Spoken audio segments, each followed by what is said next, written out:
Clara Mann live in session, just beautiful stuff. That was Driving Home the Long Way. And I have to say, I mean, Michelle's convinced that some of the rooms in this building are haunted, our producer Michelle.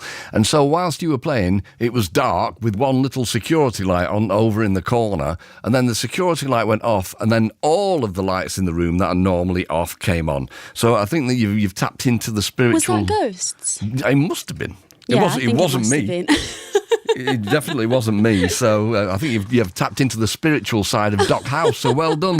That's a first. Well, thanks for having me, you and them. Yeah, absolutely. And so can I just ask you? So we've mentioned Owen already. Yeah. When you do your tours, do you generally go out on your own? Do you go with just one other musician, or do you sometimes take a band out with you? I never really play with band up until really last year. Everything was just on my own, and I thought this is really hard and lonely. I love playing on my own. I love the adventure of touring alone, but then I wanted a little pal, and I thought no better little pal than my friend Owen, who is just a fantastic musician and a real twin soul, so I feel really lucky to play with him. So sometimes it'll be duo, like on the headline shows that we're playing in the spring. That'll be both of us on those. Right. But a lot of time just me, yeah. Okay, I mean, it is good to have somebody else on stage, because if you make a mistake, you can go, Owen, can't you? So, and he can make a funny little joke, and we just sort of clown it off, you know.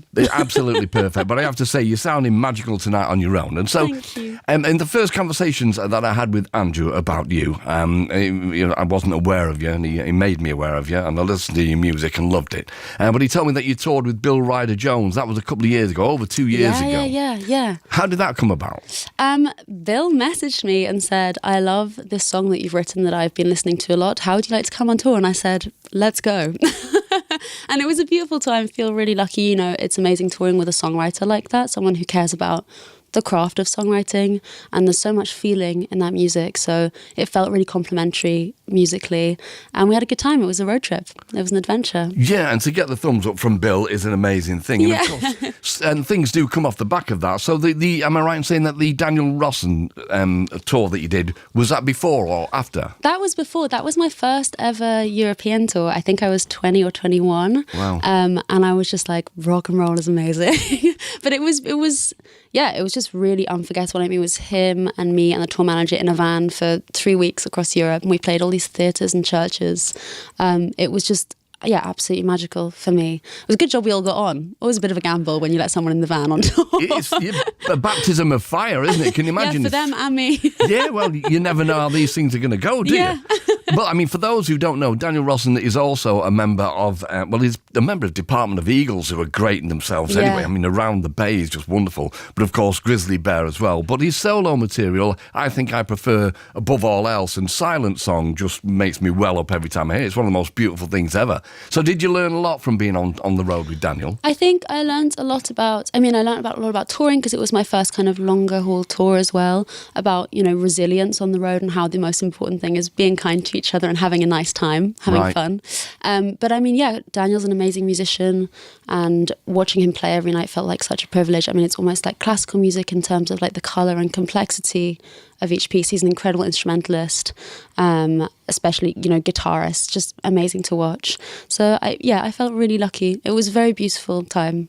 Yeah, I can imagine. And so I also read that you describe yourself as almost folk, which sounds a little bit like almost pregnant. Like it's like you're trying to pick the bone. You're either folk or you're not folk, but you're almost folk. And so how would you define that? Well, I was, I think, 17 or 18 when I thought about that, and it was because the music that I loved most was folk. But obviously, folk is mostly traditional music, which I also really love and admire. And I'm not doing that because I'm writing my own songs. So it kind of felt like a halfway house between those two things. It's not indie music, it's not folk, it's sat between them, but it was folk influenced, I guess. But there's no not lame way of saying singer-songwriter, is there? So almost folk was like the least lame way of saying it. I know what you mean. The term singer-songwriter is just one of the worst things, really isn't it? It's a weight around your neck. Oh, I'm a singer-songwriter. Yeah, people are like, oh. Yeah, exactly that. And so, but just touching on that, you are the Lexington in London on the 28th of this month. You're doing a Bob Dylan tribute night. I am, yes. And this was promised to me as when I first got the offer. They said, how would you like to be Joan Baez for a night? And I thought, yes, immediately with no other details, I said yes. But it's really lovely, with the film coming out and stuff, which I have not seen. No spoilers, please. It's got Bob Dylan in it all the way through. Really? The real one? No, not the real one. Bob Dylan did contribute to it, apparently. Really? And I saw he endorsed it online or something. Yeah. Crazy. But the thing about Bob Dylan is that he wanted a few things in there that weren't true. Yes, because I've heard this. He likes the kind of myth of Bob Dylan. I like that. I respect that. It's amazing. See, I'm so gullible. I watched a Bob Dylan documentary and he was going, Scarlett O'Hara, she's a crazy one. She carries a box or a trunk around with her on tour and it's got a sword in it and a snake. And I'm going, this is crazy. I thought that too, yeah. Well, you're as gullible as me. I know. It's my suspension of disbelief is just incredible. That's one of my superpowers, actually. He was just making it up for the fun of it, which is great. Okay, then. So your album, Rift. Yeah. To what does Rift refer? Well, Rift has a lot of meanings. I mean, when I think about it, now the image that I have in mind is like when tectonic plates move and you have those gaps and cracks in the land. But obviously Rift can also refer to like a falling out or an argument or a break of some kind. So it was to do with that in relationships of all different kinds, really. And then the rift became a space through like a sort of dark place in my life. That was how I referred to it in the album, that I was moving through. So the music was a way of pulling me through that. Right, okay. Well, it did a wonderful job. Thank you. So there you go. And if you're talking about tectonic plates, then perhaps you need to get a gig in Reykjavik. Yeah. Sign me up. Yeah. Well, there is the Airwaves Festival, so you maybe just dip into that if you possibly can. But sort me out.